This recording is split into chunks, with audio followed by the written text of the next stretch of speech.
Oui, ben James O'Callaghan, qui est un compositeur qu'on connaît bien ici à Montréal, qui vit désormais à Berlin, qui est un compositeur essentiellement de musique instrumentale contemporaine, qu'on a connu, qui a été joué beaucoup à l'ECM, par exemple, au NEM, etc., qui a gagné plusieurs prix, tout ça, et qui s'est intéressé par la suite à intégrer la musique instrumentale aux nouvelles technologies, donc des musiques mixtes avec traitement en temps réel, des œuvres beaucoup plus théâtralisées, une approche aussi conceptuelle, théâtrale, très, très, très dynamique. Et puis, il fait également de la musique acousmatique, donc une palette très, très large.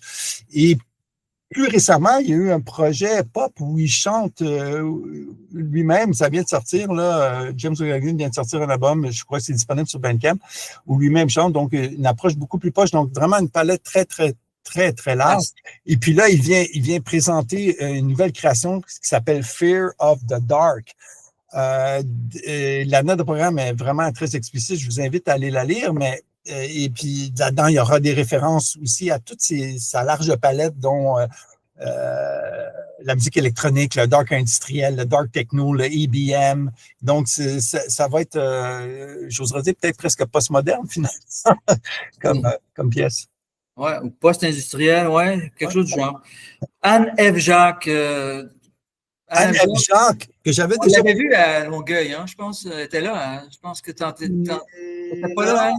Non, je ne pense pas. Alors, on recommence. Anne F. Jacques. Anne F. Jacques, que j'avais déjà invité à une édition d'Acousma qui était spéciale, où on avait, ça se passait pas à l'usine ici, on avait fait un concert juste avec des gens qui faisaient de l'art audio, essentiellement de l'improvisation de l'art audio. Parce que c'est ça, des fois, c'est difficile à programmer ça à l'intérieur d'un contexte plus acousmatique. Puis là, je m'étais dit, je vais juste faire un concert avec des gens qui font de l'art audio. Puis ça, c'est toute une famille qui est très, très dynamique à Montréal et puis qui vit en parallèle un peu avec la musique acousmatique, la musique électronique, la musique expérimentale. Et je voulais leur donner une place. Et donc, j'avais adoré ce qu'elle avait présenté, Anne F. Jacques, puis je l'ai invitée au festival cette année, dans cette soirée qui va être très spéciale. Donc, Anne F. travaille beaucoup avec de l'électronique, de la vraie électronique qu'elle bidouille elle-même. Donc, elle crée elle-même ses propres instruments. Ça peut ressembler aussi à une sorte de forme de no input, mais fait avec des sons électroniques et ses propres instruments qu'elle met à terre comme ça, et puis qu'elle active. Et donc, c'est super intéressant. Et musicalement, c'est toujours aussi assez intéressant. Donc, c'est pas juste des bidules qui font du son, là, qu'on voit des fois dans des galeries d'art, là, mais c'est vraiment plus poussé. Il y a vraiment une pensée sur le son, sur l'aspect musical. Puis, c'est vraiment le fun à voir et à entendre parce qu'il y a l'acoustique même du son, c'est-à-dire, puis il va y avoir une amplification aussi qui va être faite spécialement pour ce concert-là. Excellent. Nous passons à Amanda Harvey ou Amanda Harvey. Oui, Amanda Harvey, qui a un duo, en fait, avec Julia Edike, qui ont une émission de radio ensemble, qui font des podcasts ensemble, A Kind of Harmony.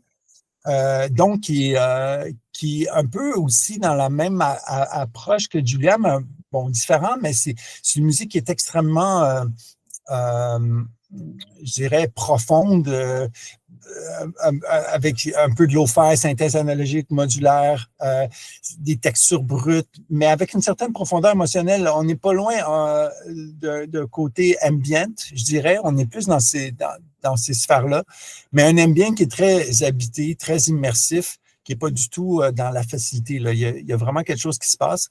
Donc, j'ai vraiment hâte. C'est une artiste que j'ai jamais entendu en concert, donc j'ai vraiment hâte de la rencontrer et puis de surtout entendre sa pièce qu'elle va présenter.